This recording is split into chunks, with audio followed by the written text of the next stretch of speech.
के समक्ष कोई असुरी शक्ति टिक नहीं सकती।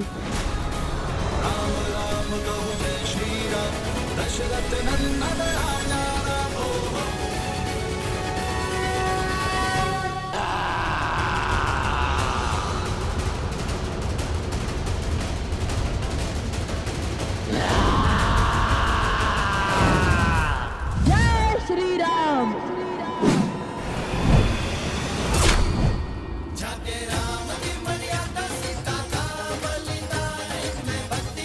अद्भुत भैया।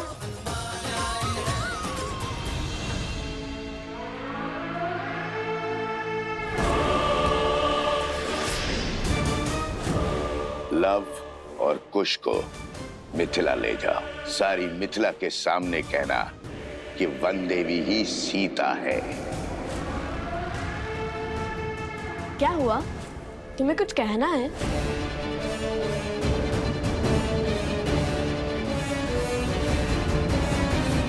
नहीं। तब चलो शीघ्र, अत्यंत भूख लगी है। चलो।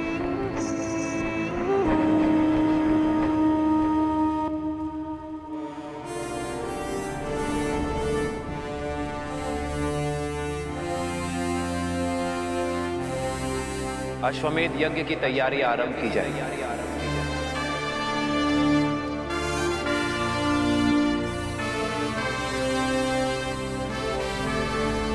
मैं अपनी पत्नी के साथ ही यज्ञ में बैठूंगा।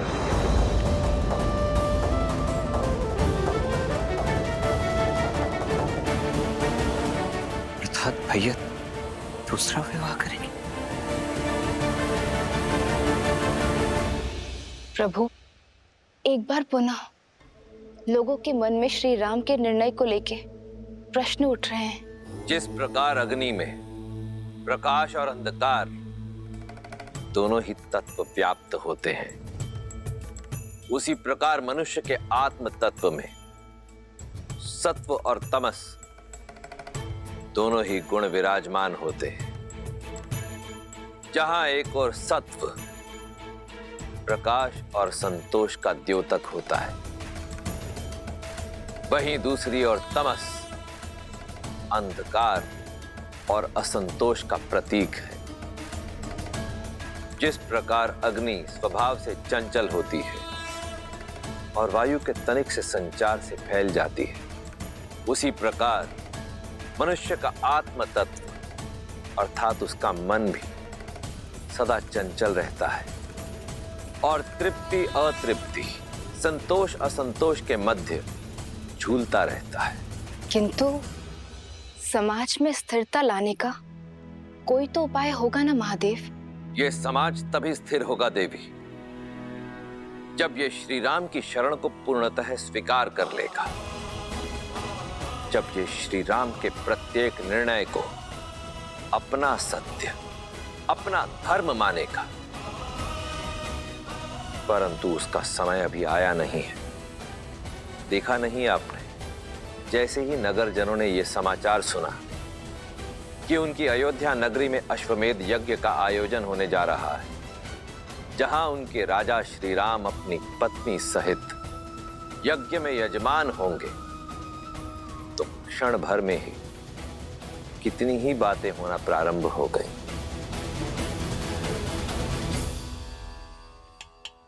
क्या कह रहे हो? जैसे इस मटके की टंकार कहती है कि ये खरा है, वैसे ही मेरी बात भी 100% सत्य है। महाराज राम ने भरी सभा में घोषित किया है वो यज्ञ में अपनी पत्नी के साथ बैठेंगे। आप सही कह रहे हैं। लगता है राजकुमारों ने महाराज को दूसरी विवाह के लिए मना लिया है। वैसे उचित ही हुआ है। समाज में ना पत्नी के बिना घर पूरा होता है, ना महारानी के बिना राज्य। उचित ही कह रहे हो। ये लो बंधु। सुनिए, भोजन तैयार है, आइए भोजन कर लीजिए। अरे भाग्यवान, भोजन छोड़ो, पेट तो हमारा बातों से ही भर गया। तुम नहीं जानती, समस्त नागरिकों में चर्चा है महाराज श्री राम दूसरा विवाह करने जा रहे हैं। क्या? फिर से कहो। हाँ, अपने कानों से सुनकर आई हूँ। महाराज राम विवाह करने वाले हैं और सुना है विवाह मत्स्य देश की राजकुमारी से करने वाले हैं। मत्स्य देश की राजकुमारी ये तो बड़ा अशुभ समाचार है। यदि विवाह हुआ तो महारानी सीता का अपमान होगा। वही तो। कैसा अपमान? सुना है महारानी सीता इतने वर्षों से मिथिला में रह रही हैं। और तो और अश्वमेध यज्ञ का निमंत्रण देने के लिए महाराज स्वयं मिथिला जा रहे हैं। मुझे तो लगता है महारानी का त्याग और वनवास दोनों मिथ्या है, मिथ्या। प्रजा को भ्रमित किया जा रहा है।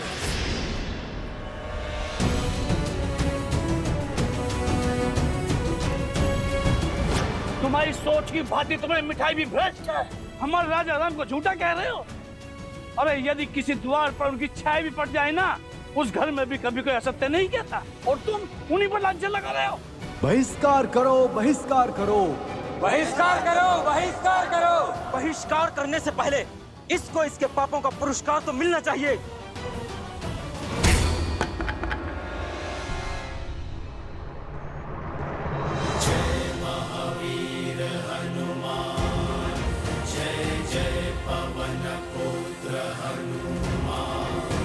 क्या बात है?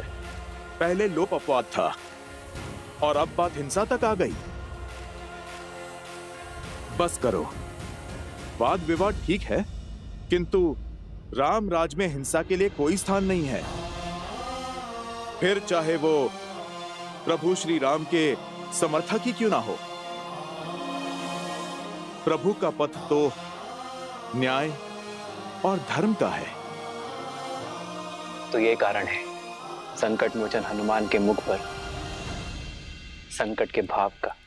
प्रभु, मैं जानता हूं कि आपने मुझे वेश बदलकर प्रजा के बीच इसलिए भेजा ताकि समाज में हो रही हर एक बात बिना किसी आवरण के आप तक पहुंचे प्रभु। परंतु प्रभु, किंतु तुम ये काज पुनः नहीं करना चाहते।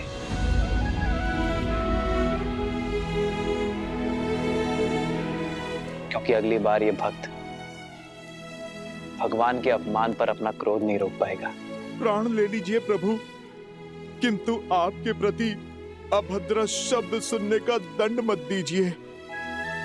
प्रभु, मैं तो जानता हूं आपका निर्णय अंत में समाज को ज्ञान और सुख का प्रकाश देगा, माता सीता का सम्मान बढ़ाएगा। किंतु ये सब क्यों प्रभु? क्यों ये प्रजा ये नहीं समझ रही है? क्योंकि लोक अपवाद अभी कुछ समय के लिए ठहरा है हनुमान, पूरी भांति समाप्त नहीं हुआ है।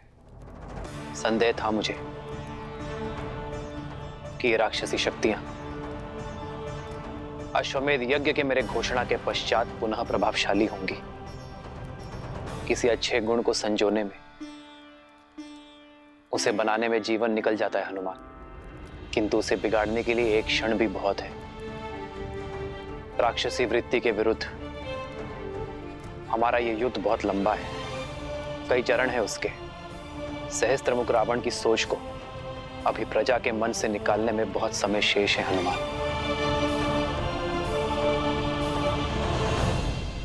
बहुत शुभ समाचार लाए हो भानासुर। अश्वमेध यज्ञ में राम का अपनी पत्नी के साथ बैठने की सूचना का उपयोग हम उसके विरुद्ध करेंगे। लोक अपवाद की जो अग्नि बुझ गई थी उसे फिर भड़काएंगे। तुम जो कर रहे हो करते रहो। जी महाराज। और मैं पूरी अयोध्या को यह विश्वास दिलाऊंगा कि उनके नर रूपी नारायण राजा राम केवल एक धूर्त राजनेता है। सीताराम। और सब तुम्हारी भांति पवित्र और निस्वार्थ तो नहीं होते ना हनुमान, जिन पर विकारों का प्रभाव ना हो। मानव मन अति चंचल होता है हनुमान। जिस प्रकार गर्भ में सोए अबोध शिशु की लात माता आनंद से सह लेती है, उसी प्रकार प्रजा की भूल होने पर एक राजा को क्रोधित होने का अधिकार नहीं है। यह अश्वमेध यज्ञ मेरी प्रसिद्धि के लिए नहीं, अयोध्या के कल्याण के लिए है। हमें राक्षस और राक्षसी सोच को अयोध्या से भगाना है। इस यज्ञ के पूर्ण होने पर कोई भी आसुर या आसुरी शक्ति अयोध्या में छुपकर नहीं बैठ पाएगी।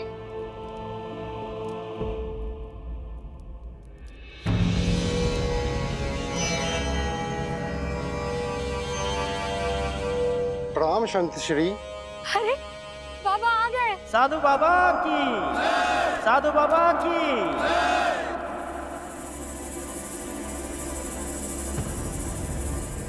लोग अपवाद की जो अग्नि बुझ गई थी उसे फिर भड़काएंगे। तुम जो कर रहे हो करते रहो।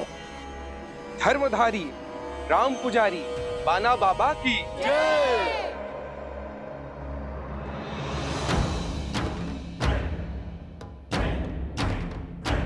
मैं अपने तपोबल से ये समझ चुका हूं, महाराज राम जिस मर्यादा, जिस धर्म की बात करते हैं वही सत्य है।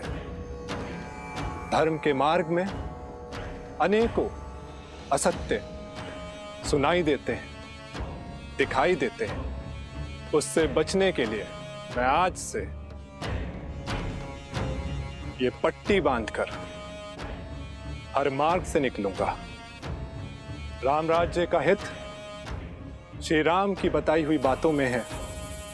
हम सब श्री राम की पूजा करते हैं क्योंकि उन्होंने धर्म के लिए अपनी पत्नी तक का त्याग कर दिया।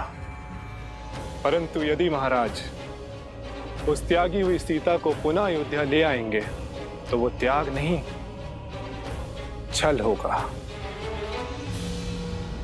अब अयोध्या में उस त्यागी हुई सीता के लिए कोई स्थान नहीं। अब कोई मर्यादा को भंग करने का दुस्साहस नहीं करेगा। बिल्कुल उचित कहा बाबा जी। ये तो हमारी भावनाओं के साथ छल होगा। रामधारी राम पुजारी बाबा की जय। रामधारी राम पुजारी बाबा की जय। रामधारी राम पुजारी बाबा की जय। आइए सब बाबा का आशीर्वाद लीजिए।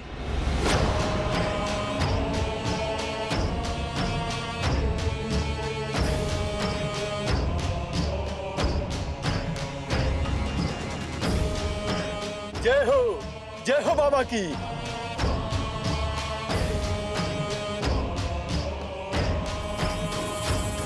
जय हो बाबा जी की, जय हो बाबा जी की।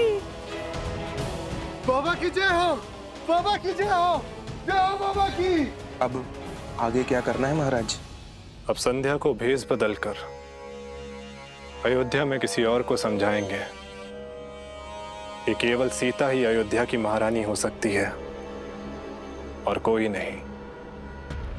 और यदि यही सत्य निकला तो महाराज ने अपनी महारानी के साथ ही यज्ञ में बैठने की घोषणा की है। सत्य कहा, परंतु एक सत्य ये भी है कि त्यागी हुई स्त्री कभी महारानी नहीं बन सकती है। और जब दो सत्य टकराएंगे तब होगा महासंग्राम। मैंने आपको कभी शारीरिक तो कभी मानसिक, इतना सब कुछ सहकर भी इतने शांत कैसे रह लेते हैं आप प्रभु?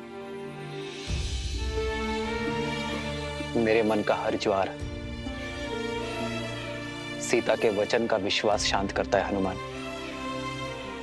सीता और मेरी संतान के लौटने का प्रण मुझे प्राण देता है। और मैं ही क्यों, मेरी सीता भी तो उसी क्षण की प्रतीक्षा में है।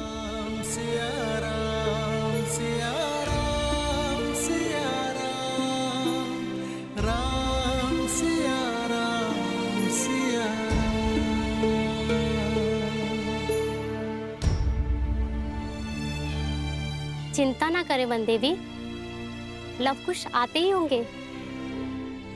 जानती हूँ, किंतु दिन ढलने के साथ साथ मन व्याकुल हो रहा है। लवकुश आ गए, लवकुश आ गए, लवकुश आ गए, लवकुश आ गए, लवकुश आ गए।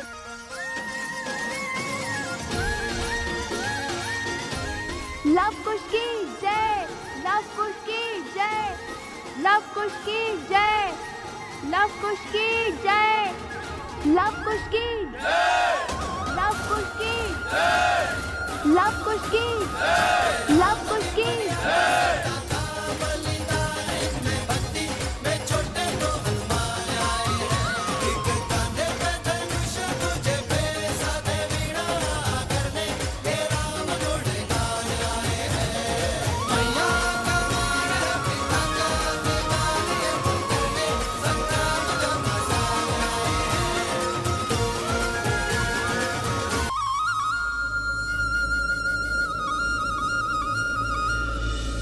श्री राम की अर्धांगिनी सीता है वो, सीता। तुम ठीक तो हो ना सोमकरण?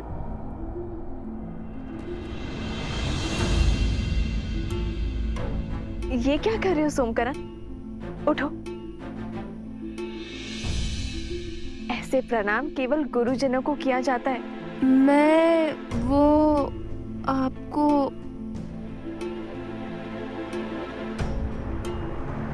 ओहो, जब से राक्षसों के बीच रहकर आया है, लगता है जैसे इसका मस्तिष्क स्वयं के नहीं, उनके नियंत्रण में है। देखिए कैसे विचित्र व्यवहार कर रहा है, कुछ बोल ही नहीं रहा। इतना ही नहीं माता, वन में फल तोड़ने से लेकर हमें खिलाने तक सब इसी ने किया। हमें तनिक भी कष्ट नहीं होने दिया, और हमारे खाने के बाद जो फल बचते थे उन फलों को ये खाता था, और खेल कूद में भी जानबूझकर हार जाता था। किंतु मुझे कोई कष्ट नहीं, वो यहाँ पे भी करना सोमकर्ण।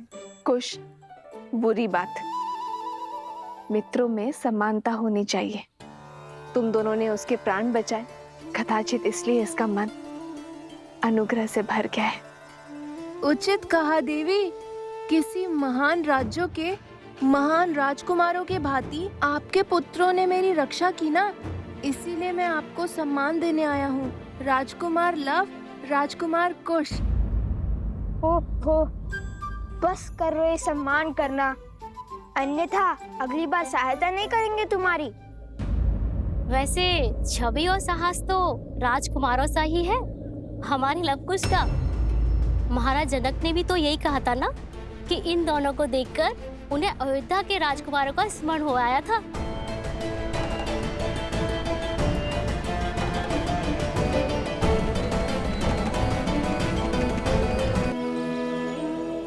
और जब मैंने उन वीर योद्धा बालकों से उनका नाम पूछा तो उन्होंने बड़े गर्व से कहा, लव कुश। लव कुश? हाँ सुने, रूप में लव कुश, किंतु स्वरूप में जैसे स्वयं साक्षात श्री राम सामने खड़े, दो तन एक मन। घास के तिनके से एक भाग कठोर और तीखा, तो दूसरा भाग सरल और कोमल।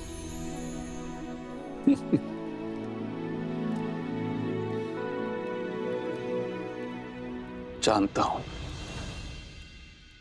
इस कथा को सुनकर तुम अत्यंत व्याकुल हो रही है, किंतु बताना भी आवश्यक है, क्योंकि उन वीर बालकों को देखकर मुझे अयोध्या के राजकुमारों का स्मरण आया। और मुख, क्या उनके मुख पर आपको सीता के मुख की आभा नहीं दिखी? और उसके माथे की रेखाएं भी नहीं दिखी आपको? मैं उनकी माता से मिला, किंतु वो सीता नहीं थी। और छवि, क्या आपको उनमें सीता की छवि भी नहीं दिखाई दी? 40 वर्षों से मैंने अपनी पुत्री सीता का मुख भी नहीं देखा। अब तो उसकी स्मृति भी विस्मृत होने लगी है। आप विश्राम कीजिए, आप अस्वस्थ क्या कर रही हैं आप? आप ले चलिए मुझे, मैं क्षण भर में अपनी सीता को पहचान लूंगी। आप ले चलिए मुझे। ले चलिए। तो क्या सीता का पिता इतना अभागा है कि उसकी पुत्री सीता सामने होती है और वो पहचान भी नहीं पाता? मैं वन देवी से मिला हूं। आप कहीं नहीं जाएंगे, आप विश्राम कीजिए, आप अस्वस्थ हैं। अस्वस्थ हूँ, जब से मेरी पुत्री चली गई है मैं क्षण भर में उसे पहचान लेती। आप उन ऋषि कुमारों को खोजने के लिए 8 दिशाओं में अपने सैनिकों को भेज दीजिए। मैं उन्हें देखते ही उनके अस्तित्व का पता कर लूंगी। आप कुछ कीजिए ना।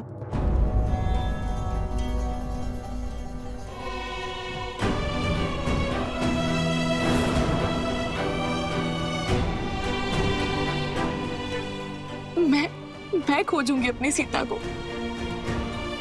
हमें कहीं जाने की आवश्यकता नहीं पड़ेगी। मैं उन दोनों धनुर्धरों को यहाँ मिथिला लाने का प्रबंध करता हूँ।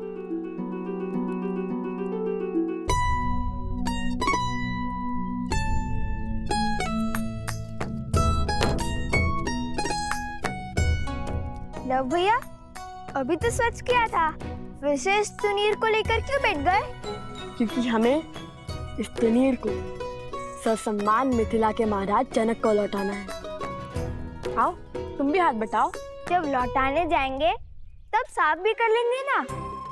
ऐसे 3 में 3 बार इसे रगड़ते रहे तो घिसकर पतला तार हो जाएगा ये तुनीर। कदाचित लौटाने के लिए कुछ बचे ही ना। अच्छा, तो महाबुद्धिमान कुमार कुश, ये बताओ कि क्या तुम स्नान करने से घिस गए? घिस सकता था, किंतु मैं स्नान करते समय स्वयं को अधिक रगड़ता नहीं। रक्षा कुमार, रक्षा कुमार, कहाँ है? बताओ, अभी मार दूंगा। वो रक्षक कुमार बोल रहे, राक्षस कुमार नहीं। ओहो, ध्यान से सुनो, अगली बार यदि तुमने मुझे राजकुमार या फिर रक्षक कुमार या फिर कुछ भी ऐसा कहा तो मैं गुरुदेव को कहूंगा कि तुम्हें बुद्धि के लिए कोई औषधि दे। क्षमा रक्षक, भूल हो गई। मैं तो एक समाचार देने आया था। अभी कुछ मिथिला के ऋषि आश्रम में आए थे। उन्होंने बताया कि मिथिला में धनुर्विद्या की बहुत बड़ी प्रतियोगिता होने वाली है। मैंने गुरुदेव से कहा कि तुम दोनों जैसे धनुर्धर तो 20 गांव में भी नहीं मिलेंगे। फिर गुरुदेव ने बताया कि तुम दोनों अवश्य उस प्रतियोगिता में भाग लेने जाओगे।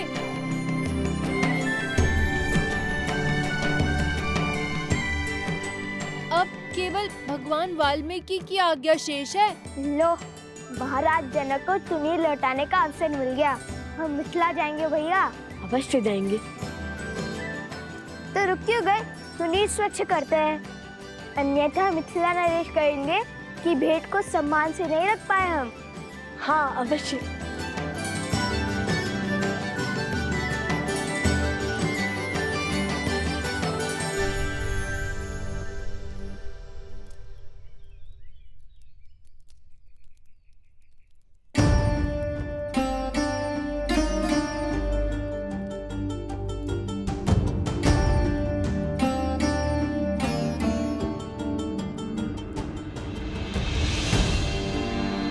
प्रणाम ऋषि। कल्याण हो। शब्दों में नमन, किंतु मुख मुद्रा में मनन। वन देवी, सबसे पहले तो मेरा धन्यवाद स्वीकार कीजिए। आपके पुत्रों ने मेरे भाई सोमकर्ण को बचाकर हम पर बड़ा उपकार किया है। अपने मित्र की सहायता करना उनका कर्तव्य था, और फिर लवकुश अपने गुरु भाई को अकेले संकट में कैसे छोड़ सकते थे। अवत्सरा, तुम ऋग्वेद के ज्ञाता हो। शिष्यों को मंदिर में ले जाकर पाठ आरंभ करो, मैं आता हूँ। जो आज्ञा ऋषिवर। चलो। बताइए वन देवी, क्या समस्या है? ऋषिवर, भगवान वाल्मीकि ने मेरे पुत्र को मिथिला जाने का आदेश दिया है। जानता हूँ। तो ऋषिवर, आप ये नहीं जानते कि मेरी माता उन्हें देखते ही पहचान लेगी। जितना मैं उनको जानती हूँ उससे अधिक वो मुझे पहचानती है। वो मेरे पुत्रों में मेरी छवि अवश्य देख लेंगी। भेद खुलने का भय स्वाभाविक है वन देवी, किंतु आपको जो उचित लगे आप वो कीजिए। शेष सब नीति का निर्णय। जब बीज के अंकुरित होने का समय आता है तो उसे भूमि से बाहर आने से कोई रोक नहीं सकता। ठीक उसी बीज की भांति होते हैं वो गुण जो लव कुश के रक्त में है। शौर्य, विद्या, कुलीनता और धर्म, जो न मिटाने से मिटते हैं और न छुपाने से छुपते हैं। लव कुश को मिथिला जाने दें।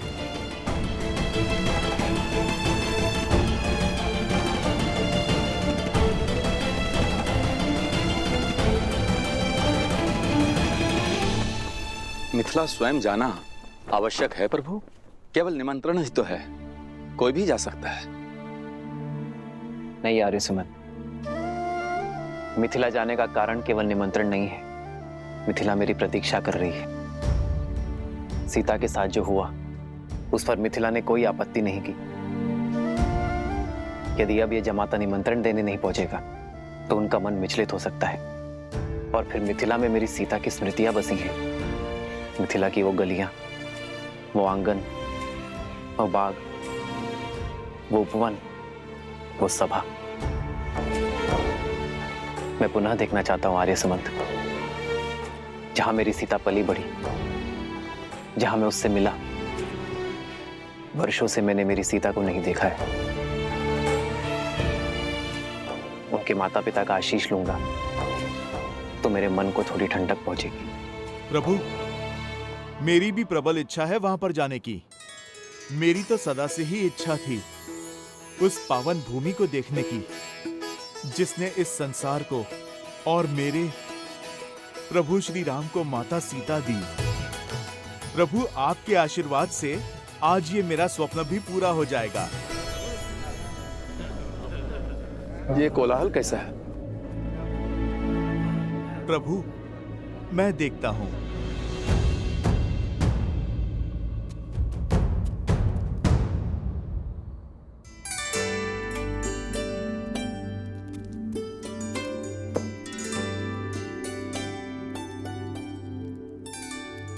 मार्ग इतना भी लंबा नहीं है कुछ। मार्ग तो फल्गु तक का भी इतना लंबा नहीं था, किंतु लंबा हो गया था ना। कई सोमकर्ण पुनः लुप्त हो गया तो जैसे अपने मकरासुर के युद्ध में जो सीखा उसका उपयोग रक्त केतु के जाल से बचने के लिए किया, वैसे मैंने भी सीखा है ढेर सारे भोजन साथ लेकर चलना। हे कुमार कुश, इस बार कहीं नहीं जाएगा सोमकर्ण, क्योंकि इस बार हमारे के मार्ग में हमारे साथ उसके भाई और हमारे उपगुरु अवस्था भी साथ जा रहे हैं। और भला बड़े भाई के होते हुए छोटे भाई को कुछ हो सकता है क्या? तो ये भोजन छोड़ दो भैया। अरे नहीं नहीं नहीं, ये तो शस्त्रों से भी अधिक महत्वपूर्ण है, क्योंकि यदि तुम्हारा पेट भरा रहेगा तो भूख भुलाने के लिए तुम्हारी उटपटांग बातें और विचित्र कुतर्कों के बाण नहीं सहने पड़ेंगे हमें। पिछली बार तो गाँव उठाने की बात कर रहे थे, इस बार पूरा संसार ना उठा लेना तुम। भैया, मुझे तो अब भी विश्वास नहीं हो रहा है कि हम देवी सीता की नगरी जा रहे हैं। वो उपवन, वहाँ के शिव मंदिर, वो दरबार जहाँ पे श्री राम ने धनुष बाण किया, सब साक्षात देखने को मिलेंगे, है ना भैया? अद्भुत। अवश्य।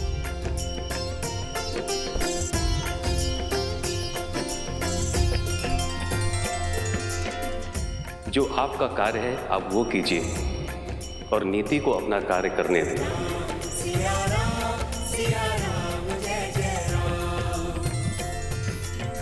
प्रणाम ब्राह्मण देव, कहिए क्या समस्या है? प्रभु, ये लोग। महाराज की जय हो। मैं मत्स्य राज्य से आया हूँ, आपके लिए मत्स्य राज की राजकुमारी का विवाह का प्रस्ताव लेकर। ये देखिए महाराज, उर्वशी और रंभा से भी अधिक सुंदर है हमारी राजकुमारी। महाराज, त्रिशानु की ओर से छोटी सी भेंट।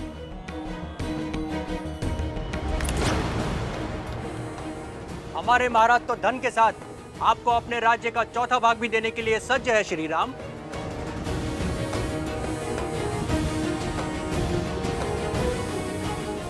आप सबका प्रस्ताव भले ही उचित हो, किंतु उसे देने का उपकर अनुचित भी है और अनीतिपूर्ण भी। विवाह कोई व्यवसाय नहीं है जिसका आधार केवल संपत्ति का लेन देन हो। ये मेरा आपसे अनुरोध है कि अपनी राजकुमारियों का अपमान ना करें। एक स्त्री को भोग्य बनाकर प्रस्तुत ना करें।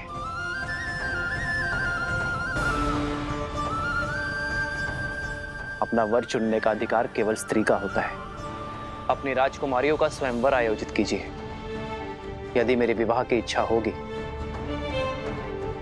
तो मैं स्वयंवर में भाग लेने अवश्य आऊंगा। धन्य है आप श्री राम, आपके शब्दों ने हमें हमारी भूल का आभास करवाया। आपके आदेश का पालन अवश्य होगा। धन्यवाद। आप सब बड़ी दूर से आए हैं। कुछ दिनों के लिए अयोध्या में विश्राम आदि करके ही लौटिएगा। आज्ञा दे।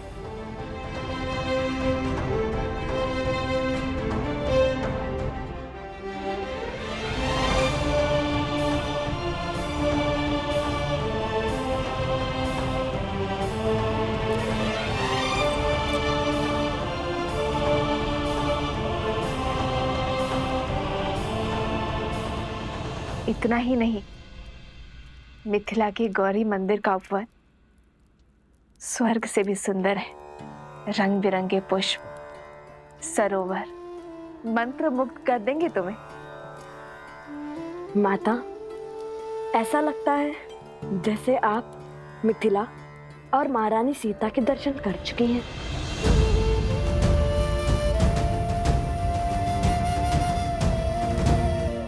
हाँ हाँ, बालपन में गई थी मिथिला, कुमारी सीता को भी देखा था। जानते हो, ज्ञान की नगरी कहलाती है मिथिला।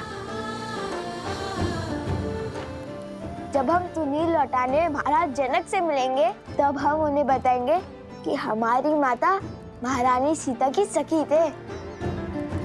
महारानी सीता की नगरी देखने के लिए रहा नहीं जा रहा मुझसे तो। एक बात स्मरण रहे, तुम दोनों वहां स्पर्धा में भाग लेने के लिए जा रहे हो, तो बाकी प्रतियोगियों से भिन्न नहीं रहना, क्योंकि यदि उन्हें ज्ञात हुआ कि तुम दोनों मिथिला नरेश को जानते हो तो बातें बनेंगी। तुम दोनों जीत तो जाओगे, किंतु अन्य स्पर्धक मिथिला नरेश पर पक्षपात का लांछन लगाएंगे। तो उचित यही होगा इस स्पर्धा के अंत होने तक तुम दोनों उनकी दृष्टि से ओझल रहना। जी माता। किंतु अंत में तो हमें तो उनसे मिलना ही होगा ना। हम उन्हें कहेंगे कि प्रभु श्री राम और महारानी सीता के नाम पे पत्र लिख दे, जिससे अयोध्या पहुंचाने का कार्य हम करेंगे। और इसी बहाने प्रभु श्री राम और महारानी सीता दोनों के दर्शन पालेंगे। अवश्य, किंतु महारानी सीता को माता सीता कहोगे तो उन्हें अधिक सुख मिलेगा। माता सीता? माता सीता?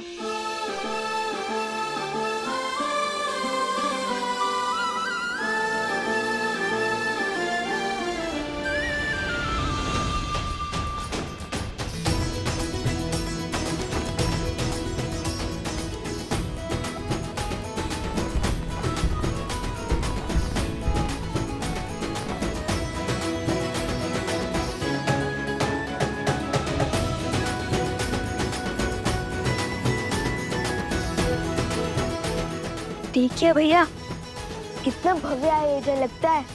कहाँ से लोग इस प्रतियोगिता में भाग लेने आ रहे हैं। माता ने जैसे बताया था बिल्कुल वैसा ही है मिथिला का प्रवेश द्वार।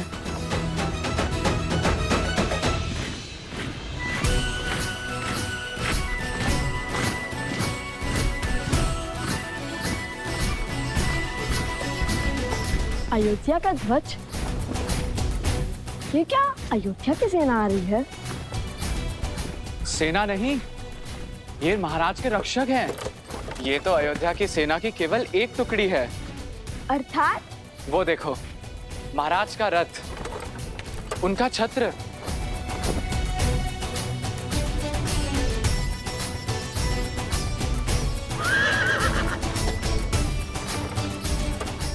अद्भुत, ये तो श्री राम का रथ है। लगता है श्री राम के दर्शन यहीं हो जाएंगे, आनंद आ जाएगा। हम उन्हें बताएंगे कि हम उनके सबसे बड़े भक्त हैं।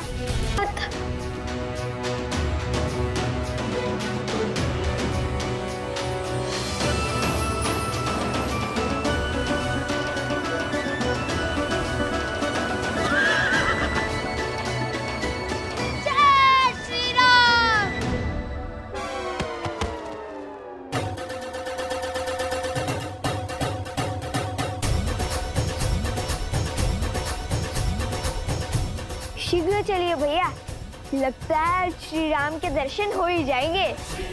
अवश्य।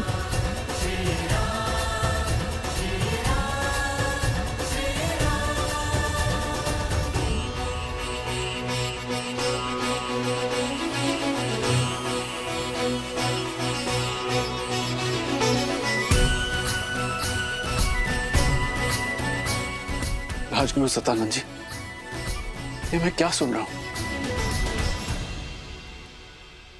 क्या ये सत्य है कि श्री राम जी स्वयं मिथिला पधार है?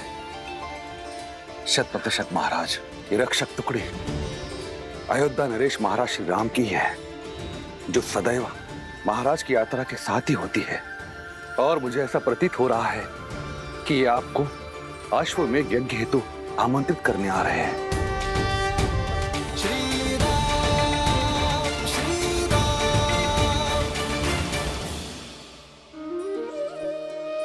तब तो ये संकेत और समाचार दोनों अत्यंत शुभ हैं। कदाचित आज यहां वो होने जा रहा है जो कभी किसी ने नहीं सोचा होगा।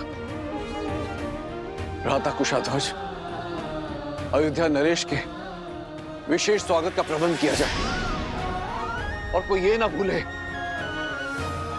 कि वो हमारे जमाता भी हैं। क्षमा महाराज,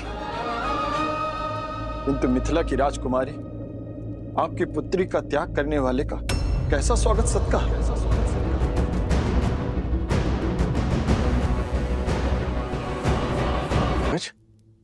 क्षमा महाराज, किंतु सत्य ही तो कह रहे हैं मेरे पति, और मुझे पूर्ण विश्वास है कि महारानी सुनैना वो भी राम के आगमन से खुश नहीं होंगी। जिस व्यक्ति ने हमारी पुत्री का त्याग कर दिया अपनी प्रजा के मनोहार के लिए, ऐसे व्यक्ति को जमाता का सत्कार क्यों मिलना चाहिए महाराज?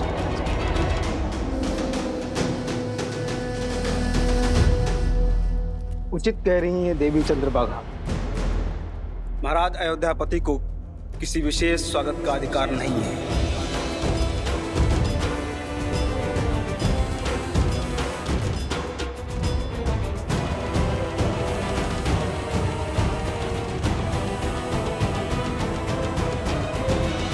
सीता ने मुझे एक पत्र लिखा था जिसमें उसने स्पष्ट रूप से अयोध्यापति को निर्दोष कहा था, क्योंकि तब वो अयोध्या में थी। उस पत्र का कोई मूल नहीं महाराज। मूल है तो हमारे दुख का, जो सीता के विरह के कारण हमें मिला है।